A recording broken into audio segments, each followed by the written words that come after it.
ዮሐንስ ወንጌል ምዕራፍ 20 ከቁጥር 21 በጌታ በኢየሱስ ክርስቶስ ስም አነባለሁ። ይህንም ብሎ እጆቹንም ጎኑንም አሳያቸው። ደቀ መዛሙርቱም ጌታን ባዩ ጊዜ ደስ አላቸው። ኢየሱስም ዳግመኛ ሰላም ለእናንተ ይሁን፣ አብ እንደላከኝ እኔ ደግሞ ልካችኋለሁ አላቸው። ይህን ብሎ እፍ አለባቸው፣ መንፈስ ቅዱስንም ተቀበሉ። የእግዚአብሔር ተልእኮና ወንጌል በሚል ነው የምንከፋፈለው። እንዳልኳችሁ ይሄንን ክፍል ያነበብነው የዮሐንስ ወንጌል ምዕራፍ 20 ቁጥር 21 ነው።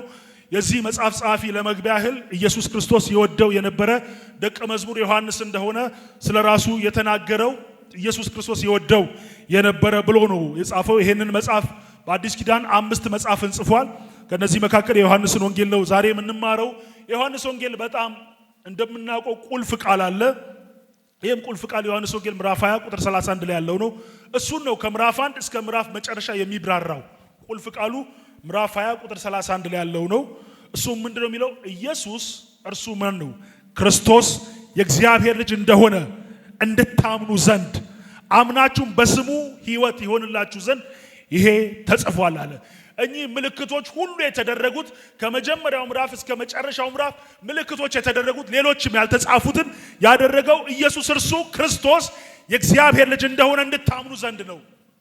ይሄ ሁሉ የሆነው የተጻፈው ኢየሱስ እርሱ ክርስቶስ የማን ልጅ ነው?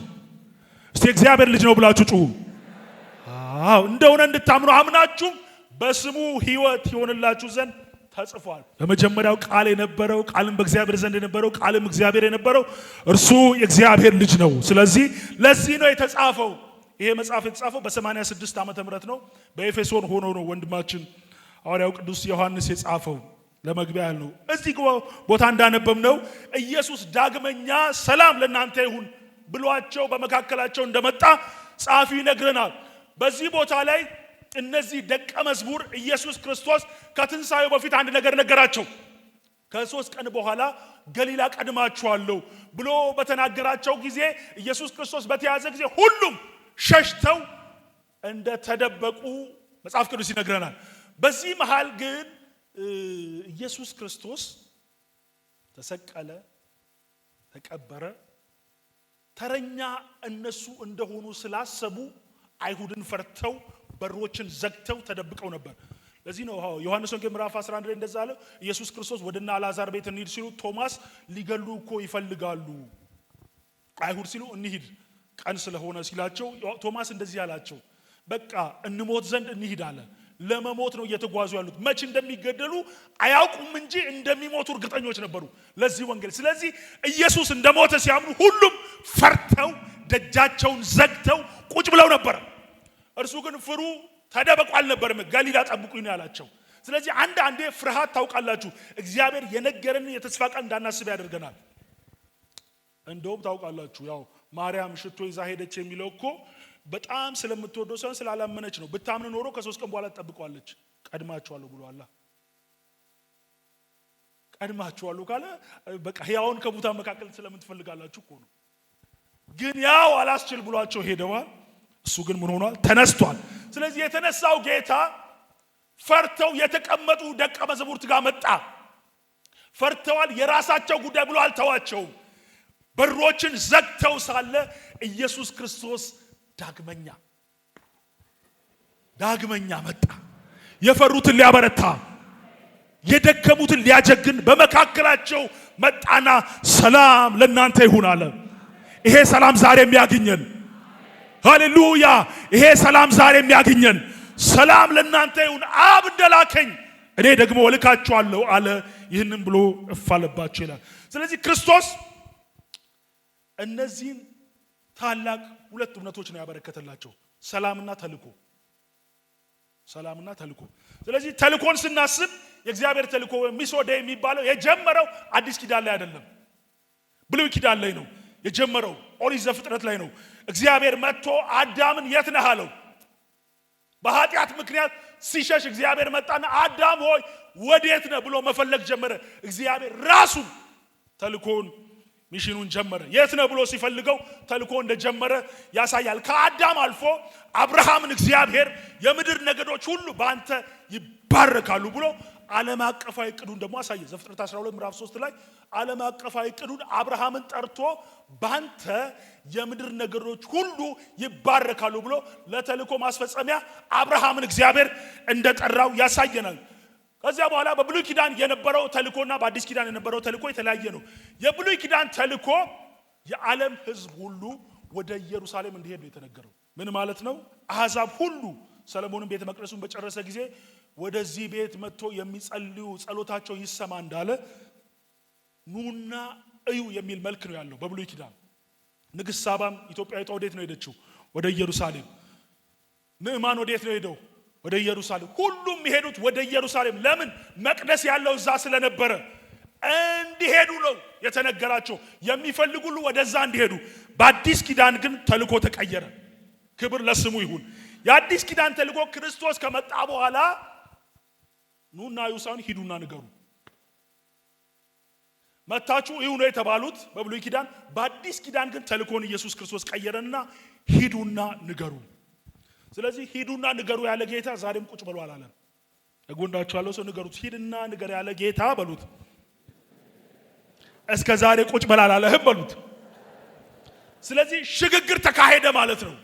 መታችሁ እዩ ከሚል ሂዱና ንገሩ ማለት ይሄ እግዚአብሔር ለሰው ልጆች ያለውን ጥልቅ ፍቅር የሚያሳይ ነው። ወዴት ነው የምትሄደው? ወደ አሕዛብ ሁሉ። በፊት ወደ አይሁድ ነበር የሚመጣው፣ አሁንሳ ወደ አሕዛብ ሁሉ ሂዱ። እግዚአብሔር ጥልቅ ፍቅሩን ለሰው ልጆች ያሳየውን ማዳንና ፍቃድ የሚያሳይ ነው። ስለዚህ ስለ ተልእኮ ስናስብ ተልእኮ ማን ነው ሲባል የመጀመሪያው ተልእኮ ክርስቶስ ራሱ ነው። እግዚአብሔር ተልእኮ ሚሽን ራሱ ክርስቶስ ነው። የእግዚአብሔር ተልእኮ ከፍተኛው መገለጫ ማን ነው ካላችሁ ኢየሱስ ክርስቶስ ነው። ለዚህ ነው ዮሐንስ ወንጌል 14 ቁጥር 6 ላይ ምንድነው የሚላችሁ? እኔ መንገድ እውነት ሕይወት ነኝ አለ።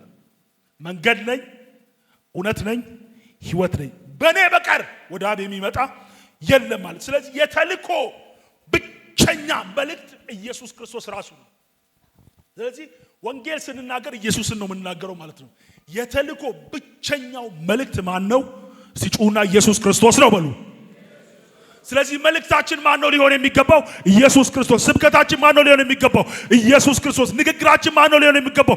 ኢየሱስ ክርስቶስ። ክርስቶስ ራሱ ተልእኮ ነው። እሱ መንገድ ነው። መንገዱ ወደ እውነት የሚመራ ነው። እውነቱ ደግሞ ወደ ሕይወት የሚመራ ነው። ስለ ተልእኮ ስናስብ ክርስቶስ ተልእኮ ነው። መንፈስ ቅዱስ ደግሞ የተልእኮ ኃይል ነው። መንፈስ ቅዱስ የተልእኮ ኃይል ነው። ኢየሱስ ክርስቶስ እፍ አለባቸው ነው የሚለው ተልእኮ። ስለዚህ በሰው ጥበብ የሚመራ አይደለም ማለት ነው። በሰው አእምሮ፣ በሰው ዕውቀት፣ በሰው እቅድ የሚመራ አይደለም። ተልእኮ ራሱ የሚፈጸመው በማን ነው ማለት ነው? በመንፈስ ቅዱስ ነው። ለዚህ ነው ሐዋርያት ሥራ ምዕራፍ 1 ቁጥር 8 ላይ የተነገረው ኃይል ትቀበላላችሁ አለ። ከዛስ በኢየሩሳሌም፣ በይሁዳ፣ በሰማሪያ እስከ ምድር ዳርቻ ምስክሮቼ ትሆናላችሁ። ምስክር የሚያደርገው ኃይል መንፈስ ቅዱስ ነው። ስለዚህ የተልእኮ ኃይል መንፈስ ቅዱስ ነው። መንፈስ ቅዱስ ካለ ተልእኳችን ወደ ፍጻሜ ሊደርስ ይችላል። ስለዚህ የተልእኮ ኃይል መንፈስ ቅዱስ ነው። ተልእኮ ኢየሱስ ክርስቶስ ነው። የተልእኮ መሳሪያ ደግሞ ቤተ ክርስቲያን ናት። መሳሪያ ቤተ ክርስቲያን ናት። ቤተ ክርስቲያን የተቋቋመችው ክርስቶስን ለዓለም እንድታበስር ነው በምድር ላይ ኖረችው። ስለዚህ ወንጌልን ለፍጥረት ለማድረስ የተጠራች የክርስቶስ አካል እንደመሆኗ መጠን ይሄንን ተልእኮ ለመፈጸም ራሷን ማዘጋጀት አለባት። ክርስቶስ እልካችኋለሁ ከማለቱ በፊት ሰላም ለእናንተ ይሁን ያለው እልካችኋለሁ ከማለቱ በፊት። ስለዚህ ይሄ ሰላም ዝም ብሎ ሰላም አይደለም። ጦርነት ያለ መኖር ሰላም አይደለም። ወይም የስሜት መረጋጋት ሰላም አይደለም። የእርቅ ሰላም ነው። ምን አይነት ሰላም ነው? የእርቅ ሰላም። ሰው ከእግዚአብሔር ጋር ተጣልቶ ነበረ። ከእግዚአብሔር ጋር መገናኘት አቁሞ ነበረ። የጥልን ግድግዳ ያፈረሰው ሰላምን የሰጠን ከእግዚአብሔር ጋር ያስታረቀን ሰላም ለእናንተ ይሁን ያለው ይሄንን ሰላም ነው የሰጣቸው። የሚያረጋጋው ብቻ ሳይሆን የሚያስኬደው፣ የሚያናግረው፣ በህልውና ውስጥ የሚያኖረው ሰላም ነው የሰጣቸው። ይሄ ሰላም የእርቅ ሰላም ነው። ይሄ ሰላም ታዲያ የሚጀምረው ከውስጥ እንጂ ከውጭ አይደለም። ለዚህ ነው ሰላም ለእናንተ ይሁን ከውስጥ የሚጀምር ነው እንጂ ከውጭ የሚመጣ ግፊት አይደለም። ስለዚህ ዓለምን ለመለወጥ በመጀመሪያ በክርስቶስ ኢየሱስ ሰላም መለወጥ ያስፈልጋል። ዓለምን ለመቀየር መጀመሪያ በክርስቶስ ኢየሱስ ሰላም መቀየር አለብን። እርሱ ሰላማችን ነው። ላስቸግራችሁ ቀኝ እጃችሁን አንሱና እርሱ ሰላማችን ነው እስቲ በሉ። ስለዚህ ይሄ የእርቅ ሰላም ከእግዚአብሔር ጋር የታረቅንበት ነው፣ ከክርስቶስ ያገኘ ነው። ሌላው ምንድነው ያላቸው? ሰላም ለእናንተ ይሁን ካለ በኋላ አብ እንደላከኝ እኔ ደግሞ እልካችኋለሁ። የተልእኮ ተምሳሌት አብ እንደላከኝ ነው ያለው። እንዴት ነው የመጣው? ምን ማለት አምላክ ሰው ሆነ። የባሪያን መልክ መቼም ለሰው ክብሩ ሰው መሆኑ አይደል? አስባችሁታል? ለሰው ክብር ሰው መሆኑ ለአምላክም እኮ ክብር አምላክ መሆኑ ነው። የአምላክነቱ ክብር ትቶ ስለኔ ኃጢአት እርሱ ሰው ሆነ። ዮሐንስ ሲናገር የዓለምን ኃጢአት የሚያስወግድ የእግዚአብሔር በግ ብሎ ያስተዋወቀው እሱ ስለኔ ፍጹም ሰው ሆነ።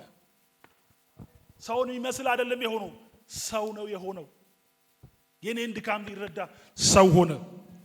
የአምላክነቱን ክብር ተወ፣ ስለኔ ራሱን ባዶ አደረገ። ስለዚህ የተልእኮ ቀጣይነት የሚያሳየው ኢንካርኔሽን አምላክ ሰው ሆነ፣ ስጋ ሆነ ብለን ስናወራ አንዳንዴ ታውቃላችሁ ሰው ሆነን ሰው መሆን ያቅተናል። ሰው ሆነን ሰው መሆን አንዳንዴ ያቅተናልና ልጄ ሆይ ሰው ሁን አይደል ያለው እና ለወንጌል ብለን ራሳችንን ዝቅ ማድረግ ክብር እንጂ ውርደት አይደለም። እሱ ከአብ ጋር ሊያስታርቀን ራሱን ባዶ ካደረገ የተልእኮን ምሳሌ አብ እንደላከኝ እኔ እልካችኋለሁ ካለ የተልእኮን ምሳሌ መከተል አለብን ማለት ነው። ስለዚህ በሩቅ ላለን ሳይሆን ቀረብ ብለን ሰው እንድናወራ፣ የሰውን ህመም እንድናውቅ፣ የሰውን ስሜት እንድንረዳ፣ ህመማቸውን እንድንካፈል፣ ትህትናውን እንድንካፈል ኢየሱስ ክርስቶስ የመጣው ይሄንን መልክ ይዘን እንድንገለጥ ነው የሚፈልገው። ስለዚህ ኢየሱስ ክርስቶስ እኮ የመጣው ሊያገለግል እንጂ ሊያገለግሉት አልነበረም። እግር ሲያጠብ ነበረ አምላክ ሰው ሆኖ እና የተልኳችን ሞዴል እሱ ከሆነ እንደዚህ ሁኑ ነው። አብ እንደላከኝ እልካችኋለሁ። ተመሳሳይ ሞዴል፣ በመስዋዕትነት የሚፈጸም ሞዴል። ስለዚህ እውነተኛ ተልኮ ምቾትን መተው ነው። ስለዚህ ተልኮን ስናስብ ቤተክርስቲያን የተልኮ ምንድናት አልኳችሁ? መሳሪያ ናት። እናንተ ከጨለማ ወደሚደነቅ ብርሃን የጠራችሁ፣ እሺ የእርሱን በጎነት እንድትነግሩ የተመረጠ ትውልድ፣ የንጉሥ ካህን፣ ቅዱስ ሕዝብ፣ ለርስቱ የተለያችሁ ወገን ናችሁ ብሎ እግዚአብሔር ሲጠራን ተልኮን እንድንፈጽም ነው። የተልኮ መሳሪያ ሆነን እንድናገለግል ነው የተጠራ ነው። ከጨለማ ወደሚደነቅ ብርሃን የጠራን የእርሱን በጎነት እንድናገር ነው። ወንጌል እንድንሰራ ነው የተጠራ ነው። ትልቅ ስራ አለብን። ትልቅ ስራ አለብን። አንዳንድ ቦታ ስትሄዱ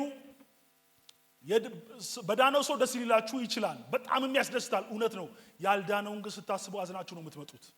አሁን አንዳንድ ከተማዎች ብቅ ሊሉ ያሉ የሌሎች እምነት አካሄዶችን ብናይ እንደነግጣለን። ምን እየሰራን ነው ያስብላል። እግዚአብሔር ከእንቅልፋችን ይቀስቅሰን። ቅድም ፓስተር ጌት እንዳለው ቤተክርስቲያናችን ሚስዮናዊት ቤተክርስቲያን ናት። ተልኳችን ከግብ ማድረስ አለብን። እንደ ቤተክርስቲያን አካል የተወሰኑ ሰዎች ሳይሆን መንቀሳቀስ ያለባቸው ሁላችንም መንቀሳቀስ አለብን። አንዳንድ ሰው ብናመጣ አስቡት። አንዳንድ ሰው ወደ እግዚአብሔር መንግስት መስክረን ብናመጣ ይሄ አካባቢ አይበቃንም። ስለዚህ መንቃት አለብን። ተልኳችንን ለማስፈጸም መንቃት አለብን። ዘመኑ ደግሞ አሁን እንደሆነ ማሰብ አለብን። ቤተክርስቲያን ደግሞ ተልኮን የምታስፈጽም ድል አድራጊ ተቋም ናት። ስለዚህ ነው ቤተክርስቲያን እንሰራለው የጋነም ደጆች አይችሏትም የሚለው። ስለዚህ ስለ ተልኮ ስናስብ ያለ ክርስቶስ ተልኮ ምንድነው? ባዶ ነው። ያለ ክርስቶስ ተልኮ ባዶ ነው። ያለ መንፈስ ቅዱስ ኃይል ደግሞ ተልኮ ድካም ነው። ያለ ቤተክርስቲያን ተልኮ ደግሞ መዋቅር አይኖራትም። ስለዚህ ቤተክርስቲያን ያስፈልጋል የተልኮ መሳሪያ ስለሆነች። ተልኮ ይሄ ከሆነ ተልኳችን በምድር ላይ ለመፈጸም የተጠራን አምባሳደሮች እንደሆንን ካወቅን የተቀመጠልን ተልኮ ምንድነው ሲባል ወንጌል ነው። ሌላ ተልኮ የለንም። ምንድነው ተልኳችን? እስቲ ወንጌል ነው በሉ። ወንጌል ነው። የኃጢአት ደሞዝ ሞት ነውና አለ የእግዚአብሔር የጸጋ ስጦታ በክርስቶስ ኢየሱስ በጌታችን የዘላለም ሕይወት ነውና። የኃጢአት ደሞዝ ሞት ስለሆነ የእግዚአብሔር የጸጋ ስጦታ ግን በክርስቶስ ኢየሱስ የዘላለም ሕይወት ስለሆነ ይሄንን የዘላለም ሕይወት እንድንናገር የተጠራንን እያንዳንዳችን ለሆነ ግለሰብ ወይም ለወንጌል ስርጭት ቡድን የተሰጠ ተልኮ አይደለም። ለሆኑ ሰዎች የተሰጠ ስራ አይደለም። የእያንዳንዳችን ስራ ነው ይሄ ወንጌል። ክብር ለስሙ ይሁን። ስለዚህ ጳውሎስ ምን አለ ስለ ወንጌል ሲናገር? ወንድሞች ሆይ አለ አንደኛ ቆሮንቶስ ምዕራፍ 15 ወንድሞች ሆይ አለ የሰበኩላችሁን እሺ ደግሞ የተቀበላችሁትን ምን ያደረጋችሁትን የተቀበላችሁትን በእርሱ ደግሞ የቆማችሁበትን በእርሱም ደግሞ የምትድኑበትን ወንጌል አሳስባችኋለሁ። ወንጌልን አሳስባችኋለሁ። እንዲህ ነው በከንቱ ካላመናችሁ በቀር ብታስቡ በምን ቃል እንደሰበኩላችሁ አሳስባችኋለሁ። አሁንም ምን አደርጋችኋለሁ? አሳስባችኋለሁ። ይሄንን ነው ማሰብ ያለባችሁ። ይሄንን ነው መናገር ያለባችሁ። ምን እኔ ደግሞ የተቀበልሁትን ከሁሉ በፊት አሳልፍ የሰጠኋችሁ እንዲህ ብዬ መጽሐፍ እንደሚል ክርስቶስ ስለ ኃጢአታችን ሞተ፣ ተቀበረ፣ መጽሐፍ እንደሚል በሶስተኛው ቀን ተነሳ። ወንጌል ይሄ ነው። ወንጌል ይሄ ነው።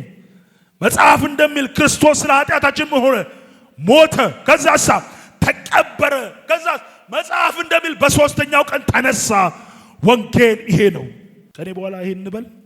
መጽሐፍ እንደሚል ክርስቶስ ስለ ኃጢአታችን ሞተ፣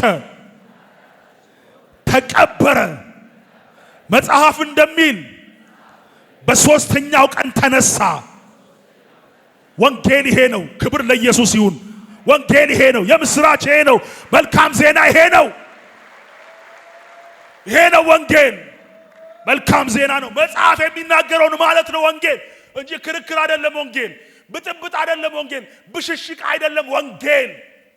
ወንጌል ስለ ኢየሱስ ክርስቶስ መናገር ነው። ጳውሎስ እንደዚህ ነው አላቸው፣ የሰበኩላችሁን የተቀበልሁትን በእርሱም ደግሞ የቆማችሁበትን አሳስባችኋለሁ። ወንጌልን ነው ማሳስባችሁ። የምትነግሩትን ንግግር ነው ማሳስባችሁ። የምታወሩትን ወሬ ነው ማሳስባችሁ። እንደዚህ ነው የሚለው፣ ሌላ ነገር አይደለም። መጽሐፍ ስለሱ የተናገረው ስለ ኃጢአታችን ነው የሞተው የተቀበረው በሶስተኛውም ቀን የተነሳው። ይሄ ሁሉ ስቃይ የደረሰበት ለማን ነው? ለኔ ነው፣ ላንቺ ነው፣ ላንተ ነው። ይሄ ወንጌል ዛሬም ሕያው ነው። ይሄ ወንጌል ዛሬም ይሰራል። ይሄ ወንጌል ዛሬም ያድናል። ይሄ ወንጌል ዛሬም ይታደጋል። ስለዚህ ወንጌል ምንድነው ስንል የምስራች ነው። መልካም ዜና ነው። መልካም ዜና ነው። የምስራች ነው። መልካም ዜና ሁሉ ደግሞ ወንጌል አይደለም። መልካም ዜና ሁሉ ወንጌል አይደለም። ምን ማለት ነው? አንድ ሀገር ከአንድ ሀገር ጋር ጦርነት ተካሄደ። ከዚያ በኋላ ጦርነቱ ቆመ ሲባል መልካም ዜና ነው፣ ግን ወንጌል አይደለም። ወንጌል ማለት ቅድም እንዳወራ ነው በሰው ቋንቋ ከሚገለጽ ያለፈ ነው። ክርስቶስ ስለ ኃጢአታችን ሞተ፣ ተቀበረ፣ በሶስተኛው ቀን ተነሳ። ስለዚህ ከእግዚአብሔር ጋር የነበረን የጥል ግድግዳ የፈረሰበት እውነት ነው ወንጌል።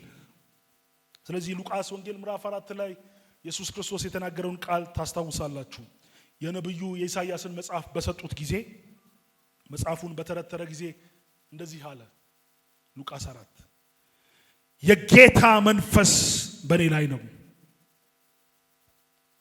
ለድሆች ወንጌል እሰብክ ዘንድ ቀብቶኛል፣ ለታሰሩት ምን ማድረግ መፈታትን፣ ለዕውሮች ማየትን እሰብክ ዘንድ፣ የተጠቁትንም ነፃ አወጣ ዘንድ፣ የተወደደችውንም የጌታን ዓመት እሰብክ ዘንድ ልኮኛል ተብሎ የተጻፈውን ስፍራ አገኘ። ሉቃስ 17 ለድሆች ወንጌል እሰብክ ዘንድ ቀብቶኛል። ወንጌል ምንድነው? ወንጌል ለድሆች የምስራች ነው። ለአንቺ የምስራች ነው። ለአንተ የምስራች ነው። ለዚህ ወንጌል ታዲያ አታጨበጭብም? የምስራች ላለ ወንጌል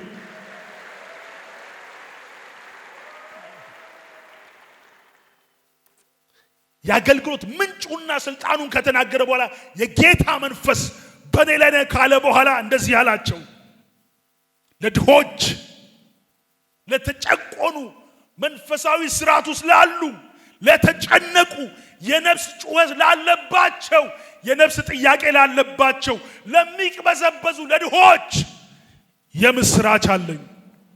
ማን ይጠጋል ድሃን? እውነት ማን ያስባል ድሃ?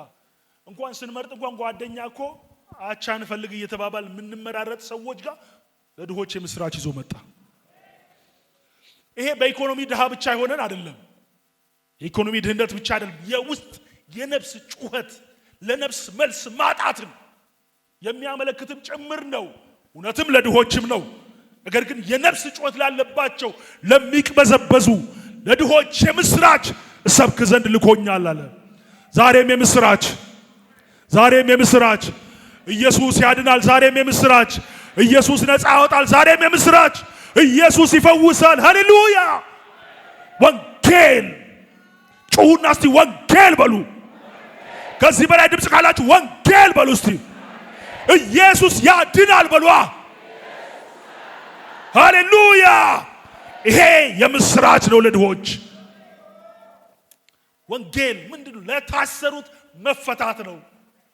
በጭቆና ውስጥ ላሉ፣ በቀንበር ውስጥ ላሉ፣ ተጨንቀው ላሉ፣ በእስር ላሉ፣ በሰይጣን እስራት ላሉ፣ በኃጢአት እስራት ላሉ ወንጌል መጣና ለታሰሩት መፈታት።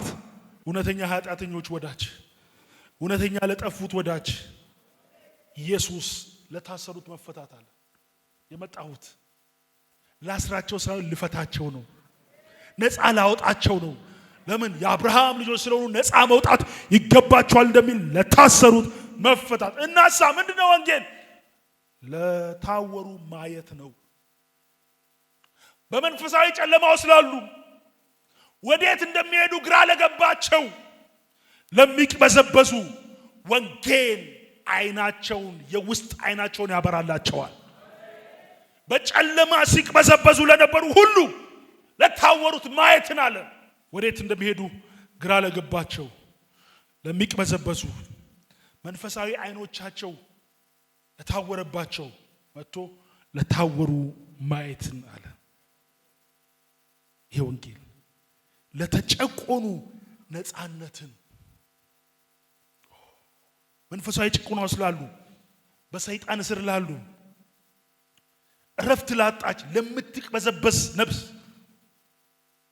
በሚመች አልጋ ላይ ተኝቶ የማይመች እንቅልፍ እየተኛ ላለ ወንጌል መጣ። እውነተኛ ነፃነት ይዞ ለተጨቆኑ ነፃነት ማለት ዘሌዋውያን ኢዮቤልዩ ይዞ መጣ። የጌታን ዓመት ሰብክ ዘንድ አይደል ያለው? ነፃ ማውጣትን፣ ከዕዳ ክፍያ ነፃ እንደሚወጡ ኢዮቤልዩ ሲደርስ እንደተናገረ ይሄው የመጣሁት ለዚህ ነው። የተጨቆኑትን ነፃ ለማውጣት፣ የተጨቆኑትን ነፃ ያወጣል ይሄ ወንጌል። ወንድሞቼና እህቶቼ ይሄ ወንጌል የድህነት ወንጌል ነው። እግዚአብሔር ሕዝቡን የጎበኘበት፣ ጭቆና የተላቀቀበት፣ የድል የምስራች የታወጀበት፣ ከዘላለም ሞት የተሻገርንበት፣ ወደ ዘላለም ሕይወት የገባንበት መልእክት ኢየሱስ ክርስቶስ የኢሳይያስን መጽሐፍ በተረተረ ጊዜ ተናገረ። ስለዚህ ይሄ ወንጌል ዛሬም ያድናል። ይሄ ወንጌል ዛሬም ይታደጋል። ስለዚህ ወንጌል ለሚያምን ሁሉ የእግዚአብሔር ኃይል ለማዳን ነውና ተብሎ ለጻፈ ይሄ ኃይሉ ዛሬም ያድናል። ቀኝ እጃችንን አንሳና እስቲ በወንጌል አላፍርም እንበል። ይሄ ወንጌል የእግዚአብሔር ፍቅር መገለጫ ነው። ፍቅሩን የገለጠበት የመጨረሻው ጥጉ ነው። ስለኔ ኃጢአት በመስቀል ላይ የተንጠለጠለ እርቃኑን ራሱን አሳልፎ የሰጠ ከአብ ጋር ያሳረቀኝ የቤተ መቅደስን መጋረጃ ከላይ እስከታች እንዲቀደድ ያደረገ አለ ኮርማ ደም በደሙ መግባት ያገኘ ነው። በእርሱ ፍቅር ነው። ስለዚህ ወንጌል የፍቅሩ መገለጫ ነው። ክብር ለስሙ ይሁን። እንዲህ ከሆነ ለምን ደሞ እንመሰክረው? ወንጌል የመጀመሪያው ወንጌል መናገር የጥቂት ሰዎች ስራ አይደለም ብያቸው። ለምን ደሞ እንመሰክረው? ኢየሱስ ክርስቶስ ያደርስ ስለነበረ ነው። የመጀመሪያው ሞዴላችን ኢየሱስ ክርስቶስ አይደል? እኔ እንደላከኝ ልካቸዋለሁ ካለ ኢየሱስ ክርስቶስ ራሱ ወንጌል ተናጋሪ ስለሆነ ኢየሱስ ስለሚያደርግ እኛም እናደርጋለን። የእግዚአብሔርን ፍቅር፣ የእግዚአብሔርን ይቅርታ፣ የእግዚአብሔርን ምሕረት ለሰው ልጆች ሁሉ እንድናደርስ የተጠራን ስለሆነ ዋናው ተልኳችን በኋላ ኑና ተከተሉኝ ኢየሱስ ክርስቶስ ያለው ወንጌል ራሱ ስለሚናገር ነው። ኢየሱስ ክርስቶስ ወንጌል ያደርስ ስለነበረ እኛ ለዚህ ነው የምንመሰክረው። ለምንድን ነው የምትናገሩን ካላችሁ ይሄው አለን። መሪያችን ወንጌል ተናጋሪ ነው። ወንጌል ያልሰሙ ሰዎችን የምናገኘው በመሄድ ነው እንጂ እንዲመጡ በመጠበቅ ብቻ አይደለም። የሚመጡ ካሉ እሰየው፣ ግን ቅድም እንዳልኳችሁ የአዲስ ኪዳኑ ሂዱ ስለሚል እንድንሄድ ኢየሱስ ክርስቶስ ያበስር ስለነበረ ነው። ሌላው ሰዎች ያለ ክርስቶስ የጠፉ ስለሆነ ነው።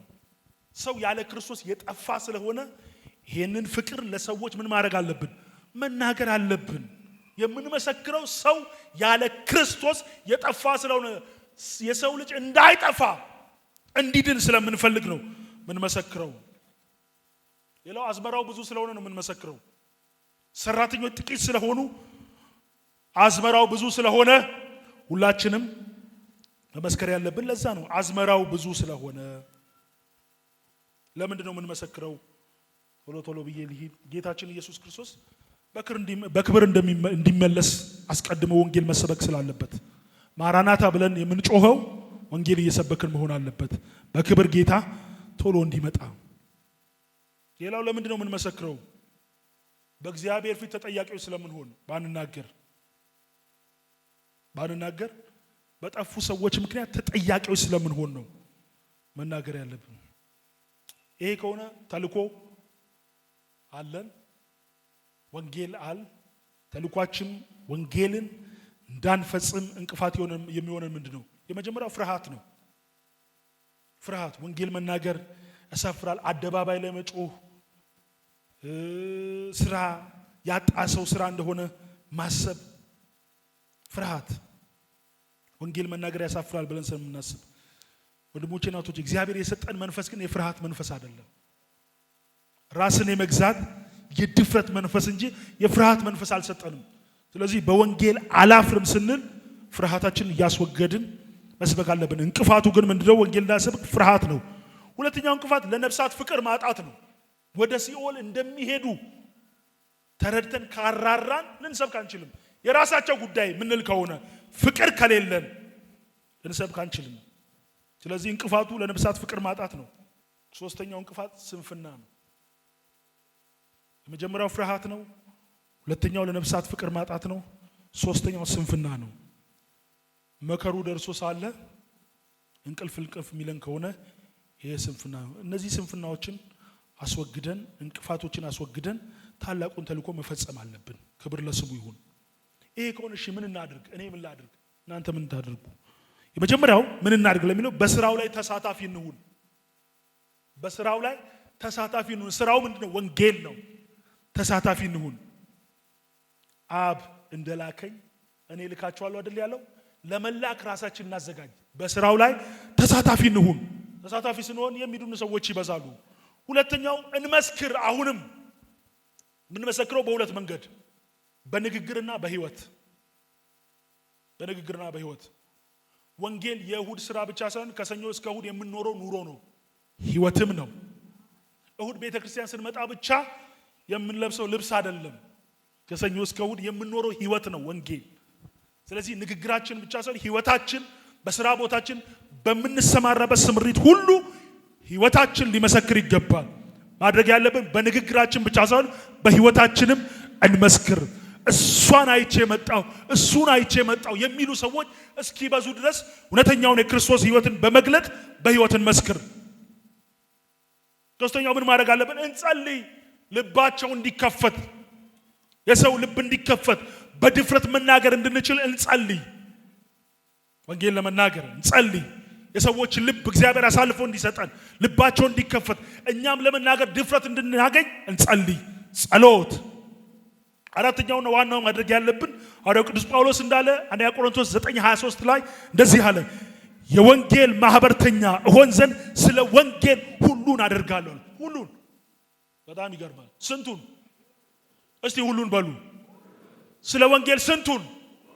የተወሰነ ነገር ገንዘቤን ብቻ፣ ቤቴን ብቻ፣ መኪናዬን ብቻ አይደለም። ስለ ወንጌል ሁሉን አደርጋለሁ።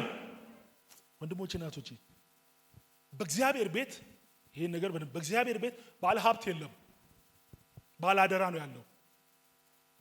አንተ ጋር አንቺ ጋር የተቀመጠ የእግዚአብሔር ገንዘብ አለ። አንተ ጋር አንቺ ጋር የተቀመጠ የእግዚአብሔር መኪና አለ። አንተ ጋር አንቺ ጋር የተቀመጠ የእግዚአብሔር ንብረት ቤት አለ። ስለዚህ ባለ ሀብት በእግዚአብሔር ቤት የለም፣ ባለ አደራ ነው። ከጎናችሁ ያለው ሰው ንገሩት፣ አንተ ባለ አደራ እንጂ ባለ ሀብት አይደለህም በሉት። ምናልባት በኑሯችሁ ባለጠጋ የሆናችሁ ይሄ እውነት ነው፣ የእግዚአብሔር ቃል የሚናገረው ነው። ባለ አደራ ነን።